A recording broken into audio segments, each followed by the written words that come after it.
Good morning, everyone. Welcome, welcome, welcome to CSL Visalia. I am Gwen Valentine, and I currently serve as the board president, and I welcome you all here. I don't see any new faces, so welcome to our whole family here and to our new family online. I am here today, so I am going to be doing no, I'm sorry, I'm not doing the announcements. I'm just hosting and welcoming everyone here. So I'm going to start this morning. Give me just a second. I'm actually going to start by announcing the lady who's going to do the announcement. That would be Donna Orozco. Thank you, Gwen. So the first thing I have to do is show these. Now, I'd never heard of lemon Oreos, but apparently they're famous. Is that right? Okay, other people hadn't heard of them either. So Donna Kay and I went to a CSL conference at Asilomar, beautiful, cool Asilomar a week ago, and they kept talking about lemon Oreos, which are apparently a theme that they always talk about. In fact, these Oreos, they gave them away as door prizes. They were that famous. So anyway, Donna Kay found some, and we will have them if anybody wants to try them afterwards. So let's go to the announcements. So here is Dave with Woofy. Woofy. He is one of the people who is going to be in our talent show on September 14th. So Donna W. Okay, there's three Donnas. Donna W. had tryouts this last week. She got all these interesting singers, some wonderful, but they're almost all singers. Oh, good, Simon's here. You hear Phineas meowing, okay, he's in one of the next announcements. So she got some great singers, but they're all singers. So we need dancers, we need jugglers. Was it Steve? Steve, were you the one juggling? Yes. Steve juggles without balls. He does a wonderful job, yes. We need other kinds of talent. So I know Donna will be having another tryout to get more talent. This is going to be a fun, crazy, great talent, weird talent. It's going to be just a fun evening. So save the date, September 14th. Synanon, last night we had this great talk, and we watched Synanon Fix Part 2. And these are our Synanon folks here. Chris is in the background, but we have Buddy and his wife Lori, and Doug Hurd, and then Phil Bourdette. So we've been watching, this is the second time now we've watched Synanon Fix, which is a 4-part documentary about Synanon that was right up here, up the hills, and a lot of the people we know lived there for many, many years. And so we've been having great discussions afterwards, and the Synanon people have been coming, and it's been wonderful to have them here. So I know the Kinshus will probably be having part 3 showing maybe in a month or so. So I hope you'll come. It's at their home. We have food. We have discussion. It's a great evening. And we made $180, so it's also a fundraiser. Yes, thank you. Okay, next week is Explorers. Now, we had great discussion on Synanon. If you like great discussion, we have amazing discussions in our Explorer group, which happens every first Sunday of the month. And we've been talking about Chris Hyland's columns in the Times Delta. Every Saturday, Sunday, he runs columns. And they're not traditional religion. They're more our style.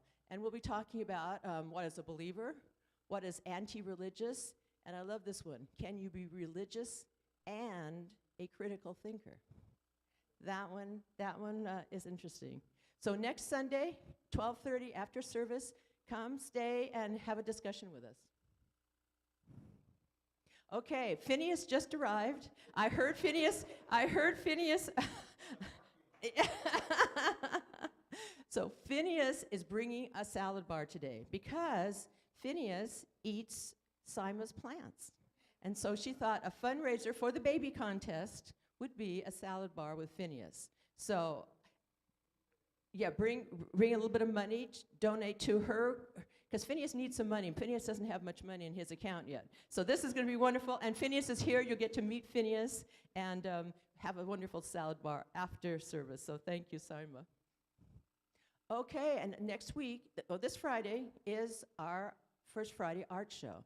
And if you didn't come to the first one, it's the art that's up here now. It's our second month for having this wonderful art.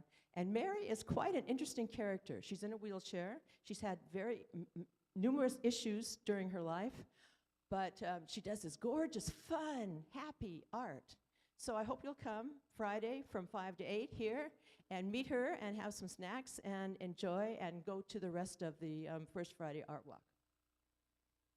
And there's another save the date. We've been celebrating Peace Day this will be the 4th year. So we've had the Cranes for 2 years. Last year we did letter writing campaigns and sent wonderful letters to people. And this year, this is our 50th anniversary, so we're really doing a special one this year. We're going to invite different people from different congregations in for our Peace Day celebration, which is Saturday, September 21st, 11 o'clock here. So it's another thing to please put on your calendar. I think it'll be really a wonderful event. And now I'm going to have Reverend Jack come up and talk about his announcement. One more. Okay, here you go. Thank you. Thank you for that. I don't want to tease you all, but there's also a double stuffed lemon Oreo. Just saying, if you're really feeling abundant, prosperous, or downright decadent. The announcement that I wanted to talk about first is last Monday evening, we had an opportunity to have the first gathering of the prayer and care team that we're putting together to start this fall. And I thought there'd be a couple of people, but we ended up having like 8 or 9 people that are really dedicated to this idea of providing prayer. So this is not a pop quiz. Whatever the answer is, it's okay. But my question for you is, when was the last time somebody asked you for prayer? So what I want us to do is to raise our consciousness about this thing called prayer. And this week, if you're willing, each day, become quiet and ask Spirit to guide you into knowing who needs prayer today. Who needs prayer today? Now, get ready, buckle up, because the first name may be someone you'll want to go, no, I'm not praying for them. Who else, God? Doesn't work that way. So just be open to it and know that we are looking at opportunities for having prayer available after service on Sundays. We're looking for opportunities for people to email a prayer request in so that they can get prayer from a trained prayer and care team member or to actually meet with someone for prayer. So we are meeting this Monday evening at 6 p.m. There's a flyer in the back and a Zoom link in the back, and I'd love for you to come and be a part of it. You didn't have to be at the first one. You can jump right in. But one of the things is we're taking an in-depth look at the 5 steps of prayer treatment. And just to show you how powerful it is, in last week's discussion, we couldn't get past recognition. The discussion was so deep. So Monday night we'll be talking about unification, and we'll be talking about invocations and benedictions and all that. So it's time to come together for that. So if you're willing, if you'd love to be a part of it, we'd love to have you to be a part of it. So join us at 6 p.m. Monday evening for 1 hour via Zoom. There's a flyer in the back with a link, or you can go to our website and there's a link there. All right? So if you have no one else to pray for, if you can't think of another name, my name is Jack Elliot.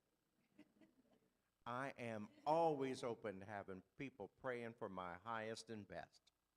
And I think it's time for our first song.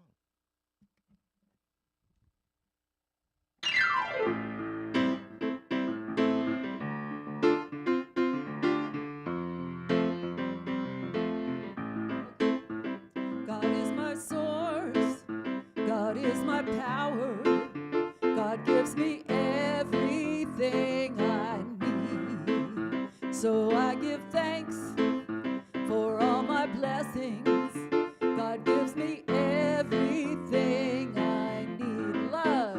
Love is my source, love is my power, love gives me everything I need. So I give thanks for all my blessings. Love gives me everything I need. Peace is my source. Peace is my power. Peace gives me everything I need. So I give thanks for all my blessings. Peace gives me everything I need. Joy is my source. Joy is my power. Joy gives me everything I need. So I give thanks for all my blessings. Joy gives me everything I need.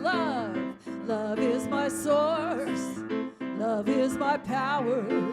Love gives me everything I need. So I give thanks for all my blessings.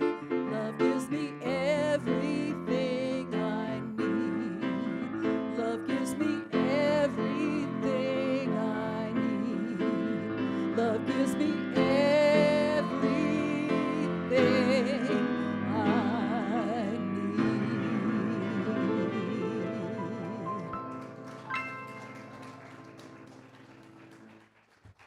Nice, thank you. So, Madam Host, I think it's time for our mission statement. Thank you, everyone. We will read this together, please. So we have our mission statement up on the board. And so I would like for you all to read with me, please.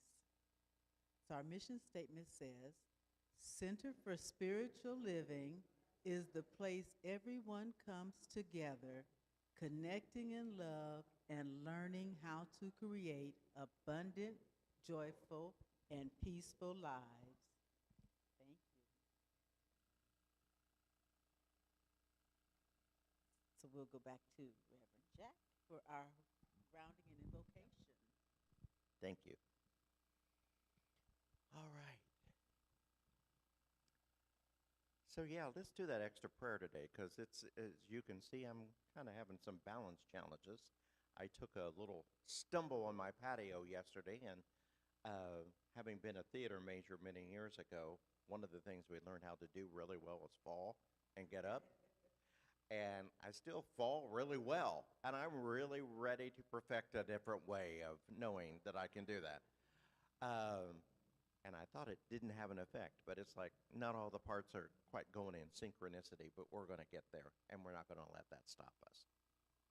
And so I'm going to ask if you're willing right now that you'll just go to the most quiet place within.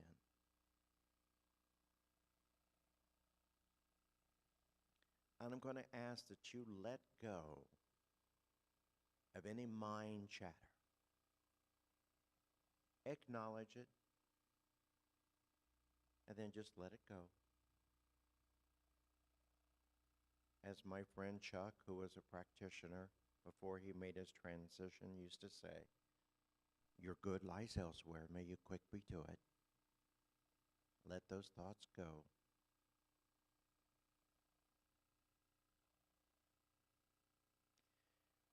And as we come together acknowledging that there is one Spirit, one God, one universal light, love, and expression of the divine, that each and every one of us is aligned with, we are grateful. We are grateful for our good.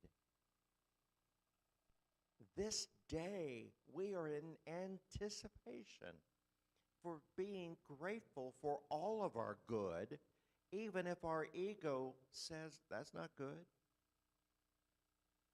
We choose to see the good in it. And so we give thanks for everyone that had a part in preparing for this message today. All of the volunteers, all of the musicians, everyone, all of our technical folks, everyone that came together. As someone at home helping you watch this got you logged on, we're thankful for them. Because today we want to walk away being thankful and in gratitude for all our good. And we know and accept it's all good. And if it's all good, we are absolutely grateful for everything. And so we bless this gathering.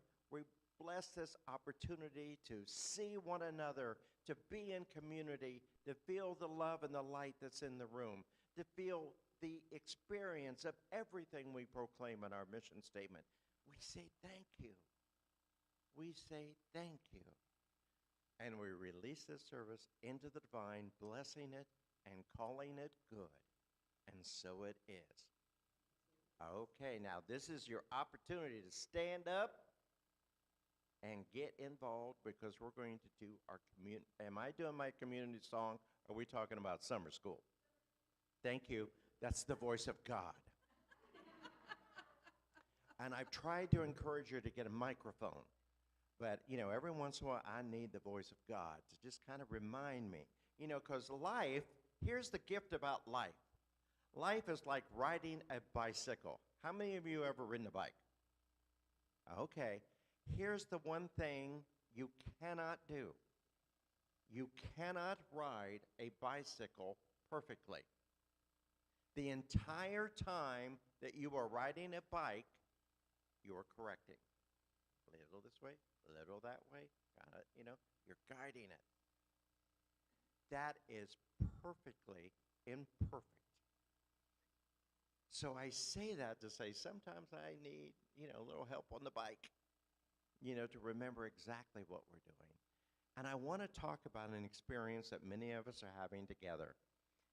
On Wednesday evenings at 6 o'clock, again via Zoom, I am teaching a course known as Summer School 2024.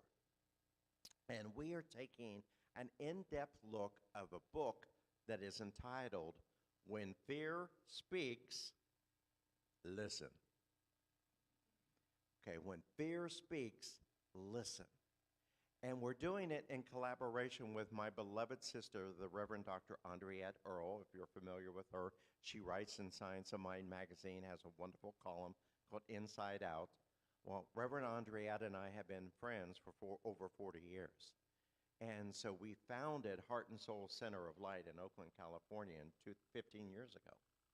And every summer, she and I, and along with Reverend Angelo Allen, teach this class known as Summer School 2024. Last week, we had 72 people join us virtually for the experience.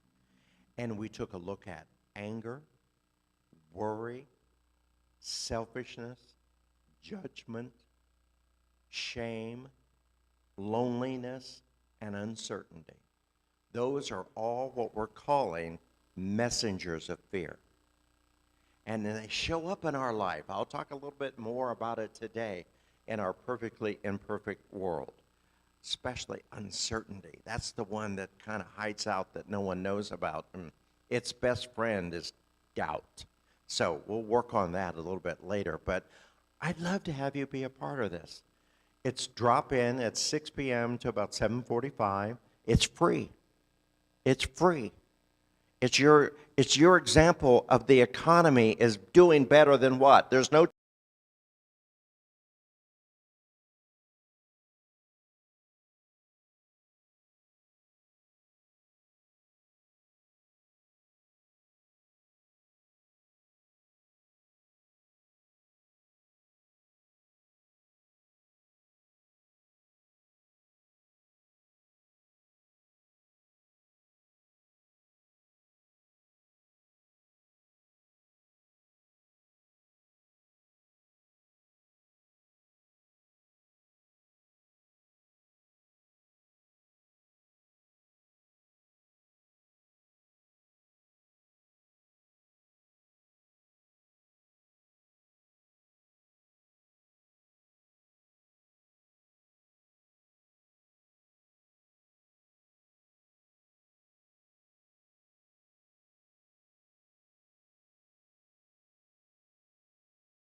stand here so I don't fall down. That's fine. You are totally and completely in perfect balance. Exactly. The team that I belong to includes the wonderful Bonnie and Bobby, and they helped put together this possibility of quotes because we try to spread the work out amongst us. So I'm pleased to be sharing this with you. Our statement today is, I am grateful for all my good. And I'm saying I am grateful, we are grateful for every international friendship that we have. And it's personified by this amazing Olympics, drawing people from all around the globe to be together, celebrating youth, vitality, strength, dedication. There they all are, the athletes, and we just had an opening ceremony that was fabulous, and you can search it out online and be amazed at that opening ceremony. My quote today is about International Day of Friendship, which is only a few days away on July 30th.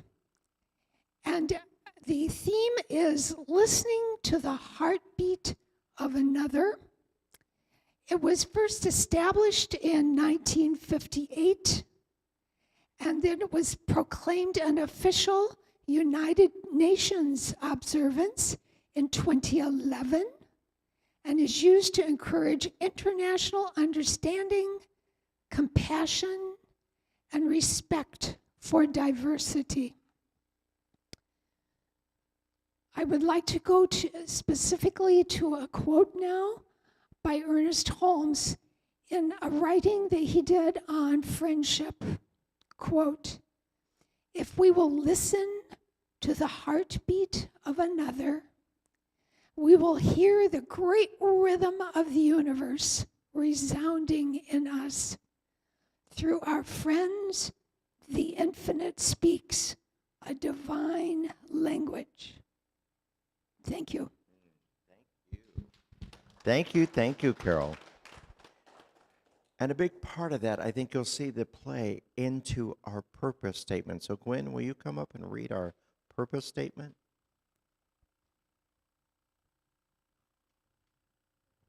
We're going to explore in depth each week, each month, deeper into what it is that we believe. Thank you. So the purpose statement for today is this. We're doing the same one. This is the last one for this month, and next month or next week we'll start a new one. So we're going to read it together, please. It's on the board. The manifest universe is the body of God. It is the logical and necessary outcome of the infinite self-knowingness of God. Thank you. Thank you. And as our band gets into place to sing our community song, one of the things that I'd like for you to think about as you hear that statement is it's a canvas. And each and every one of us have been given a paintbrush to add our unique touch, our unique flair to that canvas. So I thank you with that. So I'm going to ask you all to get busy now. Stand up right where you are. Wiggle a little bit to make sure all the parts are working. Everything is in order. Put a little jiggle on your wiggle. Look around, see someone, and smile at them now. And then we will sing our community song.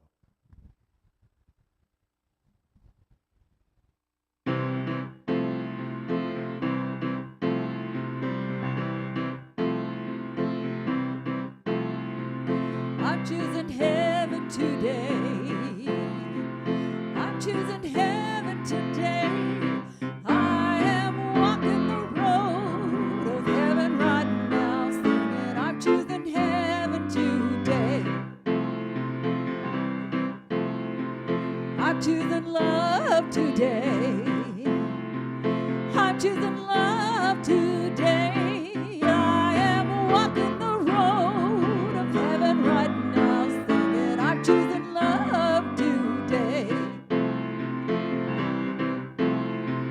I choose compassion today. I choose compassion today. I am walking the road of heaven right now, singing, I choose compassion today. I'm choosing joy today. I'm choosing joy today. I am walking the road of heaven right now, singing, I'm choosing joy today. I choose abundance today. I choose abundance today. I am walking the road of heaven right now, singing, I choose abundance today. I'm choosing heaven today. I'm choosing heaven today. I am walking the road of heaven right now, singing, I'm choosing heaven today. I am walking the road of heaven right now, singing, I'm choosing heaven today.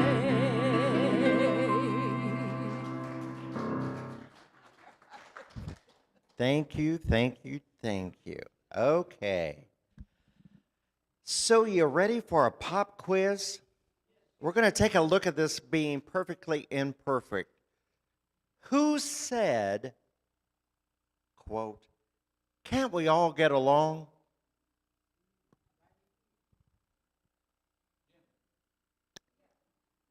No, he didn't. That's how we have interpreted what he said. And so one of the things, here's your homework. I want you to go home and Google what he actually said. And one of the things that I'm going to talk about is, in our perfectly imperfect world, how did we turn that around? Because one of the things that he actually did say is, can't we work this out? Rodney King. And for decades, he is attributed, memes have come out, posters have come out, and saying, quoting him, saying, can't we all get along? That's a misquote. What he said is, in part, can't we work this out? And you might say, well, Reverend Jack, what's the difference? Well, there's a very specific intonation that I want us to understand.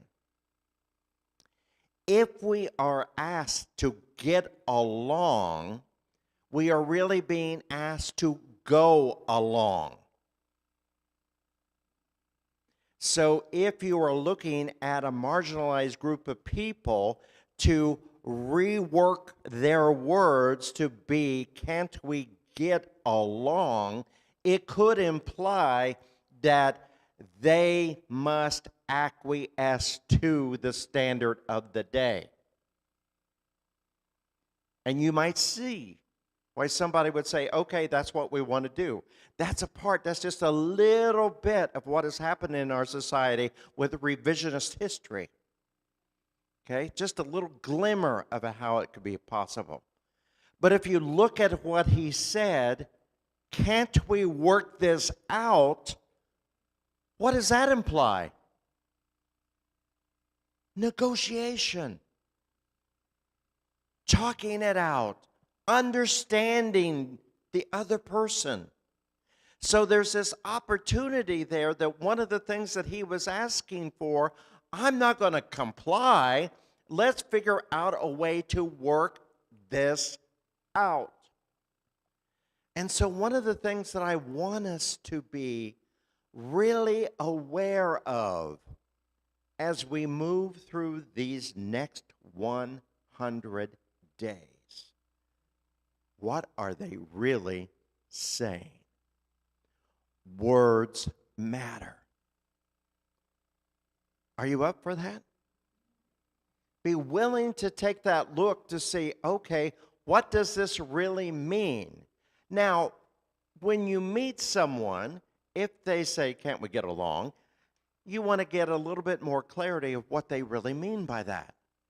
So what we want to do when we are in conversation with others that we may not know or we don't know them that deeply, we want to find out a little bit more about where they're coming from. And so we might offer a phrase like, well, tell me a little bit more about that. Tell me how you came to that conclusion. Tell me your understanding of that. You know, there are a lot of people in our society right now that are reinterpreting what happened during the opening ceremony of the Olympics. They are concocting all kinds of stuff about that horse that rode up the river. And if you're really a scholar of theology and the 66 books and poems and sonnets and songs that make up what the world has come to call the Bible, you understand that they're just taking stuff out of context, left and right, in order to make it something that it's not. And that there is a group of people that like hear just a little bit of it and go, yes, it was blasphemous, without even doing any of the work to go see what it really meant. There has never been a time in our lives where validating, researching, and knowing the truth is as important as it is now. We got to. But if we're talking to another human being, we can't make them wrong the very first thing that comes out of their mouth. Because how well does that work for you? If somebody tells you you're wrong, you immediately go to defense. You immediately conjure up another idea, another statement that will make what you think is true your perfectly imperfect perception of what you think the truth is, and you defend it. You defend it so much. But here's the thing that I want to remind us. No one comes into your life by accident. Everyone that has come into your life, whether, as Ian Levansan says, whether they come into your life for a reason, a season, or a lifetime, is there by accident. And as a spiritual practitioner of this faith, this philosophy, this way of living that we call science of mind, your task is to understand, what am I to do with this? What am I being called into here? What am I to say? You may be called to say nothing, but you'll never know unless you take that moment, take that breath in, and go, I'm just going to smile, and I'm just going to listen, and then I'm going to let them go a little deeper in what they're saying till where they finally ask me a question where I can say, no, that's not true for me in my life. Do you want to hear what's true for me in my life? And then you can have a conversation. I love our friends at Unity that have this wonderful phrase that says, in the essentials, unity. In all else, healthy discussion. Healthy discussion. There are some things that we can, as a community of like-minded people, agree on. We're going to speak as a community with one voice. That's unity. That's what that looks like. That's what that feels like. But just like your mother used to say, well, when we get home, we're going to have a conversation. And sometimes we can have that conversation to understand, how did we get to that belief? You know, there's, again, our perfectly imperfect perception of how the world got to be the way that it is can really be amazing if we're open to seeing it. Several years ago, I think that I mentioned this once before, is I was asked to speak at the First Christian Church of Modesto. And it happened to be right at the time where the DOC, the Disciples of Christ, the United Church of Christ, was in a debate about whether they were going to proclaim to be an open and affirming community. And so they gave each church, each community, the opportunity to choose in or out. They didn't have to go along, but in the essential unity, they were going to proclaim as a denomination that they would be open and affirming, which means that they could ordain LGBTQ plus clergy. It didn't matter. They would officiate weddings, memorials, all of it. But if an individual church or community didn't want to go along, they didn't have to. But I happened to be there on the day that this particular congregation was voting. And they voted no 100%. And I was surprised because I didn't think I was the best kept secret in the world. And I had spoken to these folks a good 10 or 15 times at that point. And I said, so you're voting me out? And the look on their face was like, absolute surprise. Well, no, not you. We just don't want the rest of those people. And I had to say, well, I can't be here then. No, we want you, but not the rest of those people. How do you reconcile that in your life? And then we got to have, over the next few weeks, more and more conversations about it.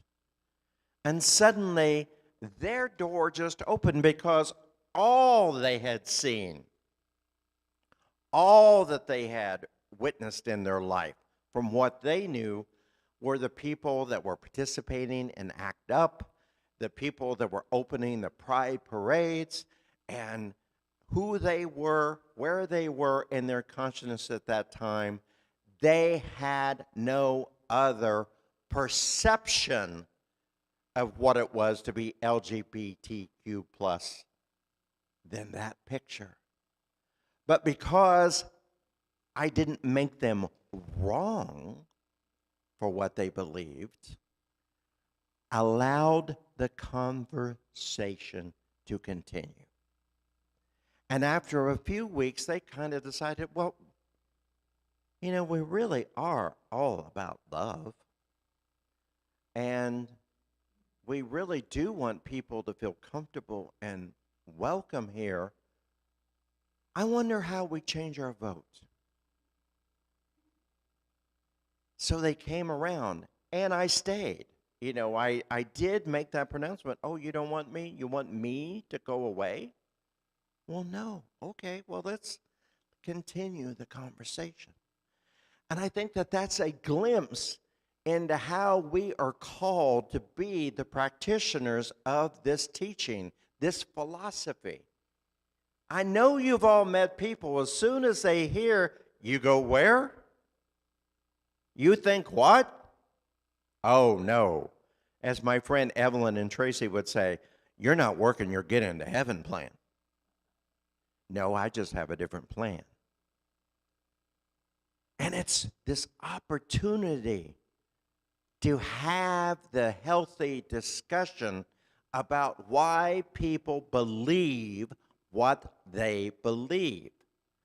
But we got to listen first. As practitioners, we have to be open to listening first so that we can find that little catchphrase.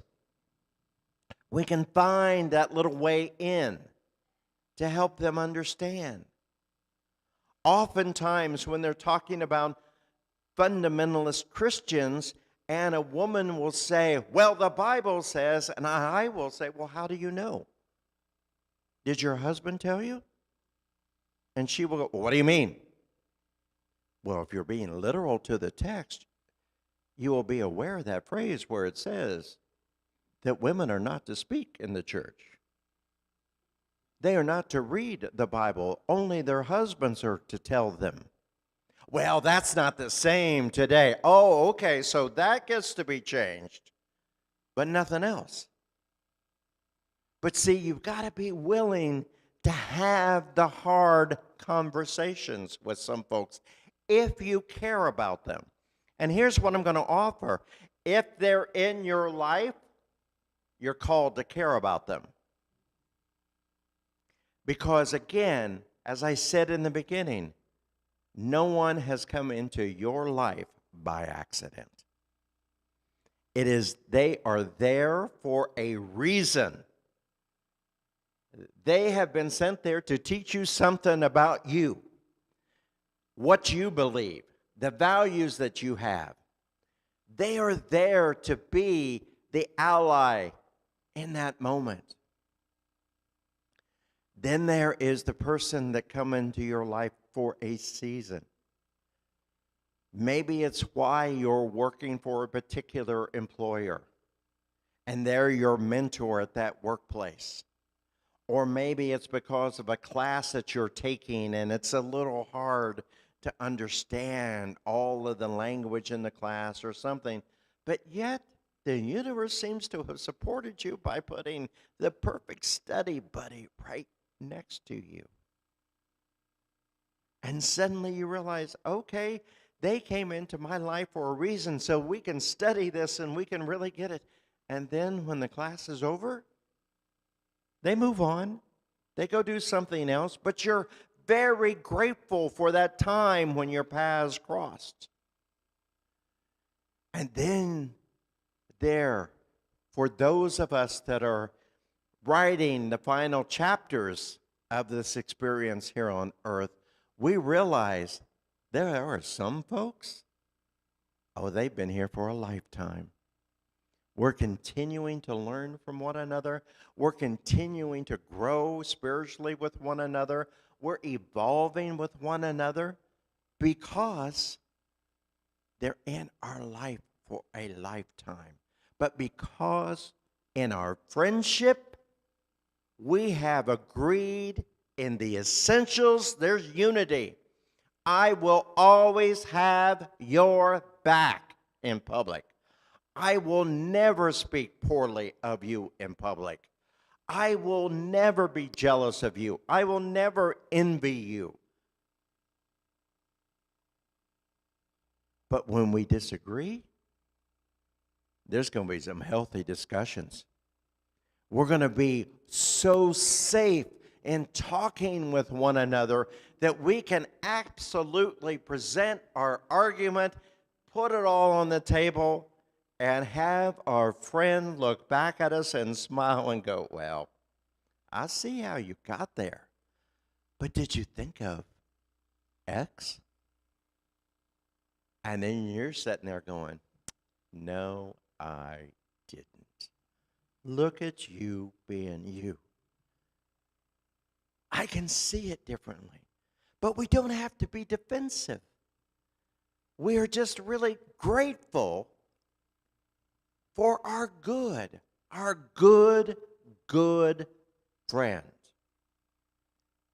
I want to leave you with this idea about friendships, and I'm so glad that Carol mentioned that, about International Day of Friends, because so often in life, when I am in a coaching situation with someone, or they have come to me for counseling or whatever it might be, I've really come to understand that many people don't really define their friendships and relationships for what I would call their highest and best. You cannot meet someone on a Friday night, no matter how cute and how funny they are, believe me, I've done this research, and immediately call them your best friend or your intimate person. Both have to be earned. As Dr. Maya Angelou would say, when people show you who they are, believe them, but you have to be open to noticing and discerning who they are. One of the classes that I teach on relationships is, and I want you to imagine this in your mind right now, that you have an 8.5, 11 sheet of paper, just a plain sheet of paper right out of your printer. And right in the middle of it, you draw a circle about the size of a $50. Now, if I have to explain to anyone what a $50 is, we can take the time to do that, but it's a small circle. That circle, inside that little circle, put a heart. Have you done this in your mind? You got your circle, got your little heart in it. In the middle of that heart, write your name. And then around your heart, you write the name of 2 or 3 intimate relationships that you have. It may be your very best friend that has shown up for your entire lifetime. It may be your spouse or partner.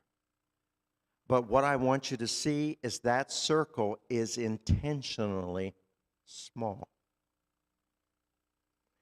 Only the highest and best get into that circle. Then around that circle, give yourself another couple inches and draw a bigger circle. That circle contains the names of your chosen, hear my words when I say, chosen family and friends. Not talking about birth family. Chosen family or friends. The people that spiritually feed you. The people that purposely empower you. The people that are your allies and your advocates and your co-conspirators. They are who you call at 3 in the morning, and you know that you're not going to be judged. Write those names in that circle. Then for another 2 inches around that circle, draw another circle. And inside that circle are the mentors, the people that you work with, the boards that you're on, the people that have come into your life for a reason, but you adore them, you learn from them. That's where they live. Put their names in that circle. Then on the outside of that page is everybody else.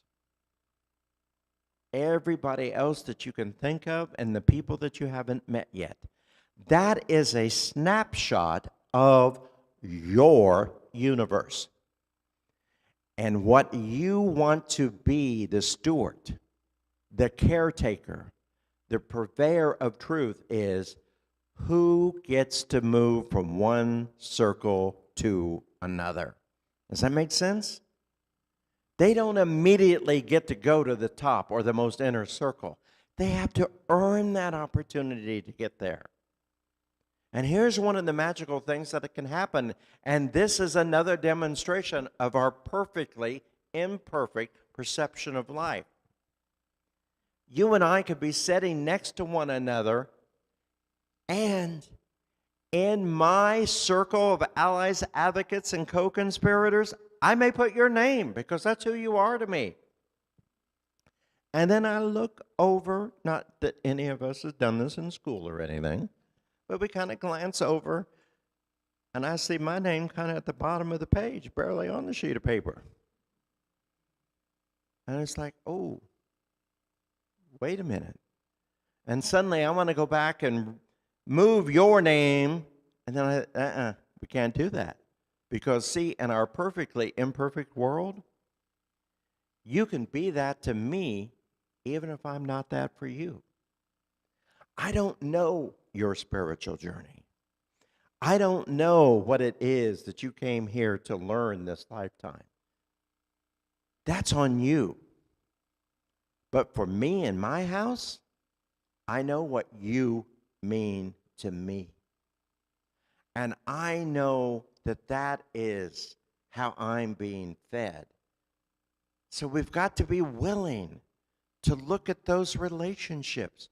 We get to also from time to time do that discerning look to see why we create the same people over and over and over and over in our lives to go, okay, I'm really ready to have this lesson complete.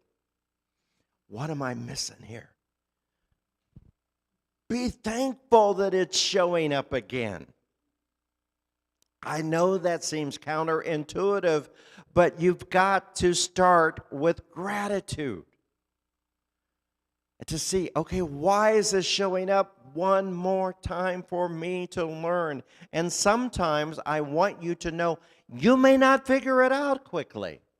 You may have to be with that for a while. You may get to a certain age that begins with a 7 and finally go, oh, now I get it. Now I see it. And then you may uncover an even deeper layer to what it is that you need to understand, what it is that you need to forgive, what it is that you need to know about that.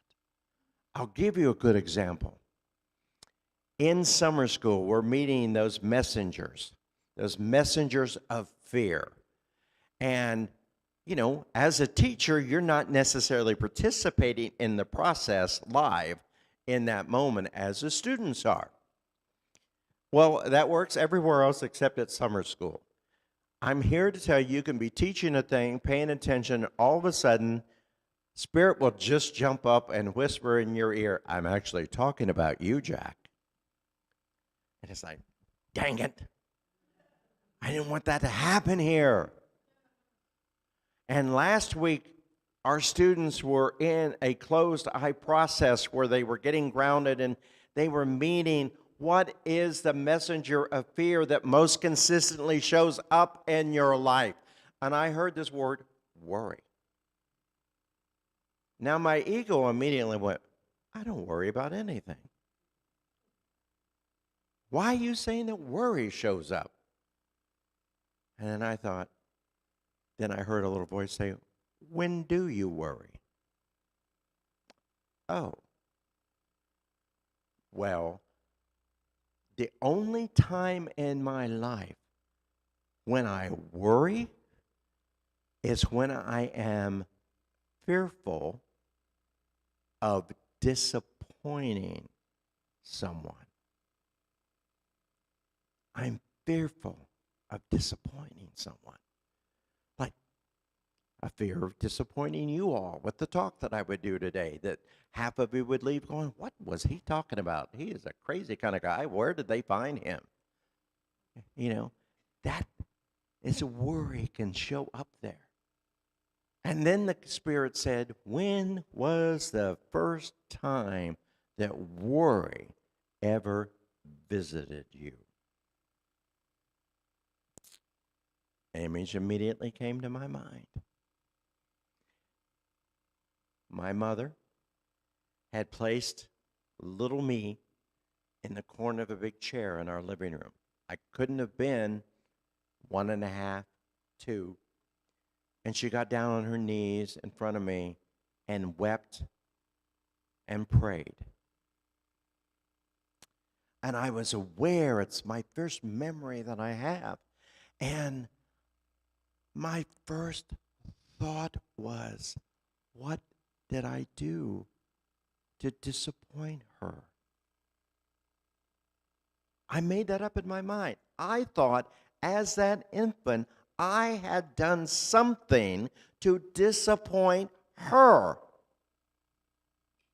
It was just a perception, because I would learn later on in life that in that moment she was afraid, because after having been married for 22 years, my biological father kind of decided, I'm out. Good luck. And she was on her own. And she didn't know how she was going to do it. So when she would get down on her knees and pray and sob, she was working out her fear. But I remember reaching out and patting her on the head and saying, just let me get a little older. I'll be able to fix this for you. Now, I don't know where that intention came from, a place within me that thought I had done something to disappoint her, not Dad. And even though that wasn't the truth, it made such an impress on my psyche that throughout my life, any time worry showed up, it was the preamble to an experience of where I think I was about to disappoint someone. It took me 71 years to get that lesson, to look at that construct of that. And it was like, okay, I'm ready to forgive this stuff. I'm ready for that not to be the case anymore. I'm ready to be, like the song we sang early on, empowered to see this a different way, to do this a different way. But I've got to be willing to walk right up and have a conversation with worry. I've got to walk right up and have a conversation with fear. Sometimes we just have to jump. Sometimes I remember when I took swimming lessons, the thing that you had to do to get your certification that you had passed the thing is you had to dive off the high diving board. I had no interest in diving off the high diving board, but I knew I wanted the certificate. So I had to come up with a way that I could dive off of that diving board. It was a goofy way, but somebody came into my life and gave me an opportunity. As we were sitting there watching the older kids do it, I saw this young guy go to the diving board, walk out, turn around, and do a backflip off the diving board. And I thought, I can do that because I won't see what's happening. Fear won't win because I won't see that happening. And it was my private little secret of how I approached fear. So I asked the coach, I go, oh, can I do what he did? He said, oh, sure, if you want to. I went off that diving board, did my little black flip, got my certificate, and said, I will never do that again. But I broke through it, found a way. As I got older as a teenager, young adult, and all my friends wanted to go to Six Flags or Disneyland and do all those scary rides, all I had to do was sit backwards in the car. I could do Space Mountain if I didn't see Space Mountain. If I got to be the second person in the thing, I focused on the shoulder blades of the person in front of me. We did the thing and everyone went, wasn't that great? Oh, that was awesome. Never have to do that again. We have to find our own way to face our fears. Whatever that can look like, gotta find a way, and we can do the thing. Gotta find a way. That's my message for you today. Celebrate, be grateful for being perfectly imperfect. Thank you.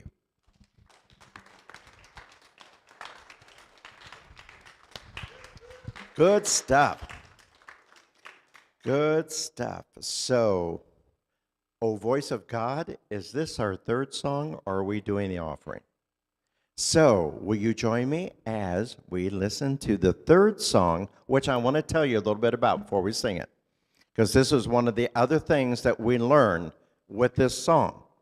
I saw a documentary on Louis Armstrong, who wrote the song that you're about to hear. It came to him as he was sitting on the steps of his Brooklyn townhouse, and he was watching his grandchildren play in the street and play in the neighborhood. And he had the realization that in a perfectly imperfect world, you could still see beauty if you're willing to look.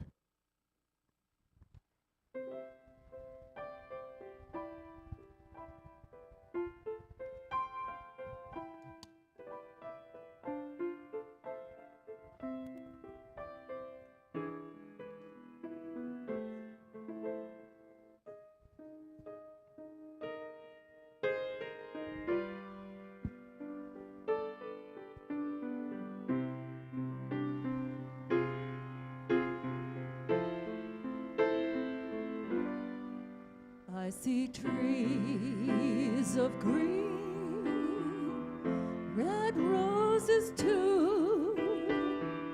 I see them bloom for me and for you, and I think to myself, what a wonderful world.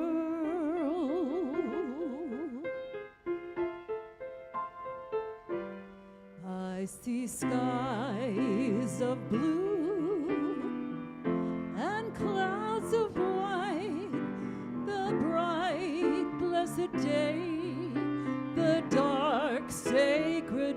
and I think to myself, what a wonderful world.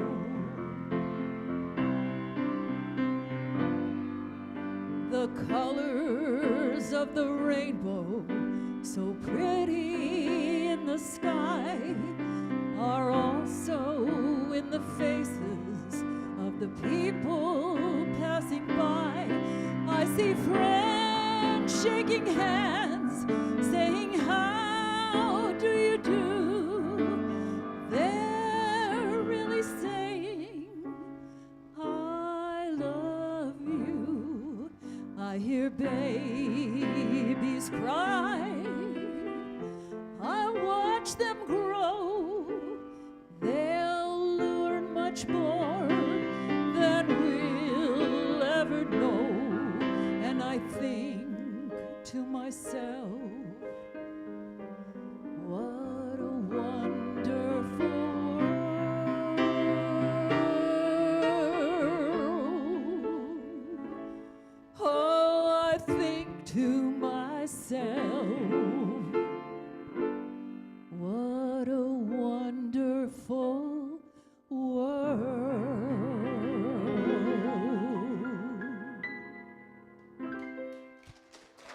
Nicely done.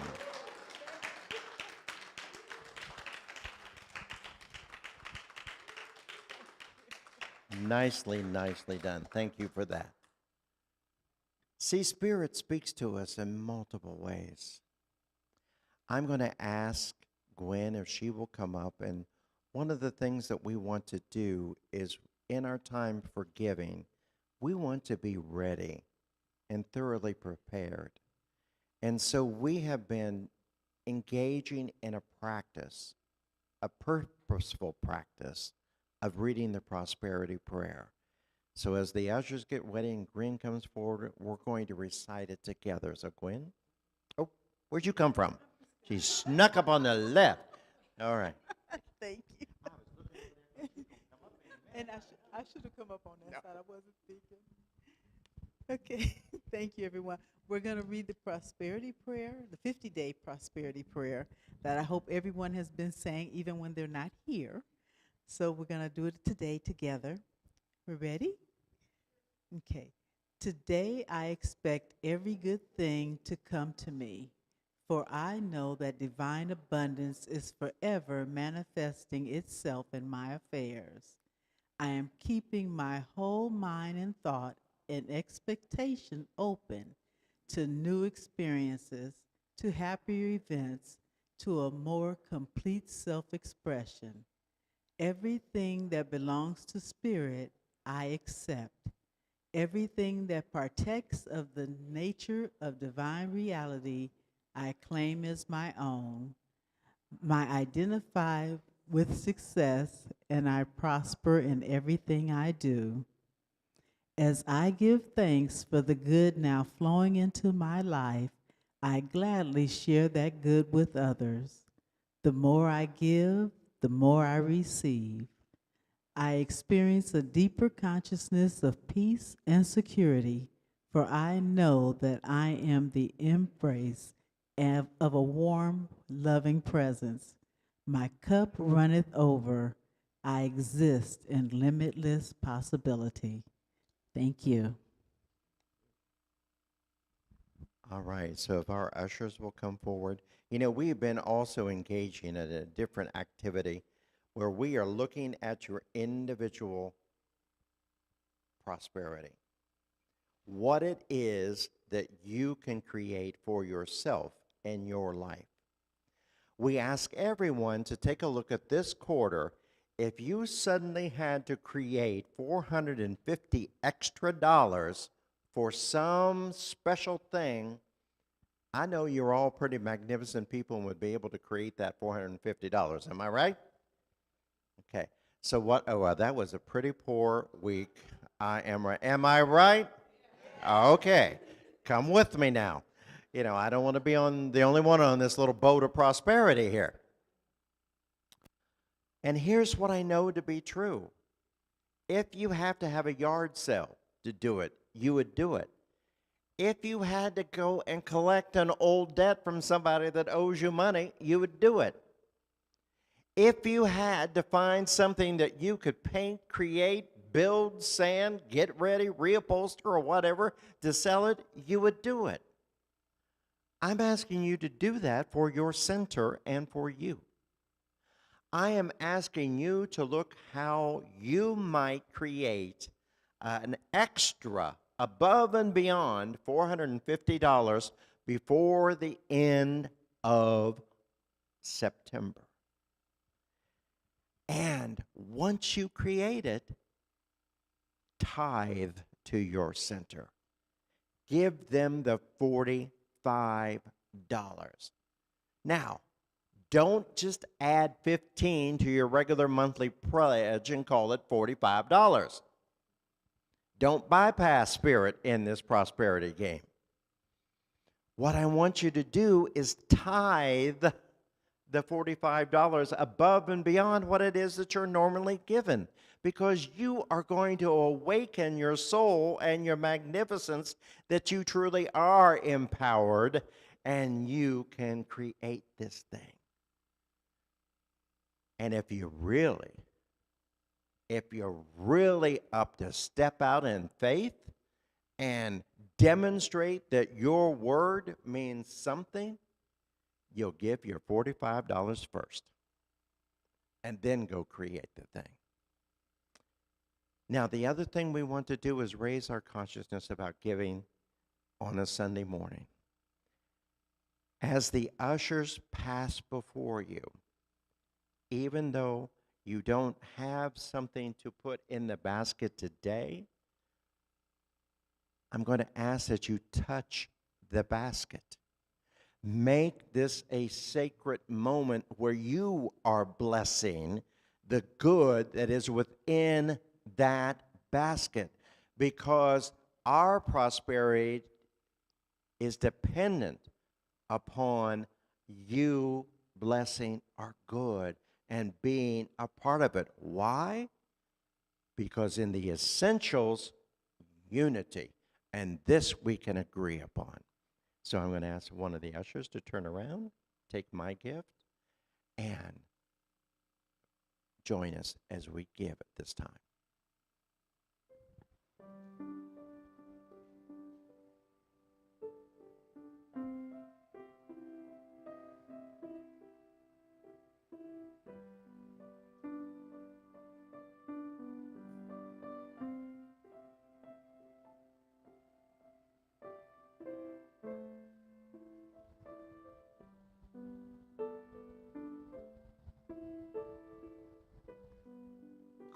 Gwen, will you join me?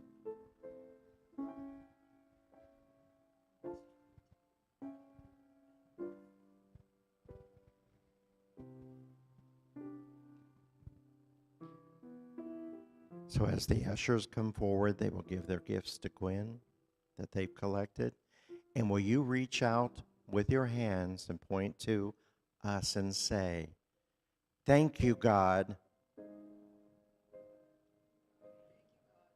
We bless these gifts and send them into the divine,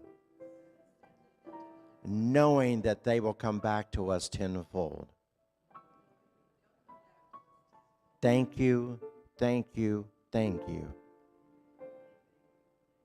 And so it is.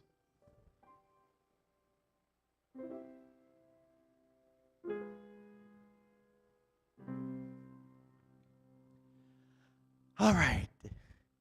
So how was it? Do you feel inspired? You're going to go out and let the world know we're here? We don't want to be I'm the best kept secret in the world, but there's no reason why this church needs to be. I want you to experience joy. I want you to have a wonderful smile on your face whenever you share about the place where you are spiritually fed. So as we conclude this talk, this gathering today, our benediction is sweet and simple. We are absolutely in gratitude for our good. We are in gratitude for being together with our friends, being together with people we haven't even met yet, listening to the music and be inspired by the words, knowing that we can choose to see the beauty even when there's evidence of things unattractive around it, knowing that we can feel good about our values, that we can celebrate our friends, our families, and everyone that Spirit has sent to us to be in relationship with. We are thankful that we are prepared and we are blessed to go out this day into the world ready for whatever comes our way, knowing that it's not by accident and knowing that we are fully prepared to be the demonstration that this stuff works. Why? Because it's an inside job. If I have the idea of peace, I know that peace begins with me. And so it is. Will you join us in our circle?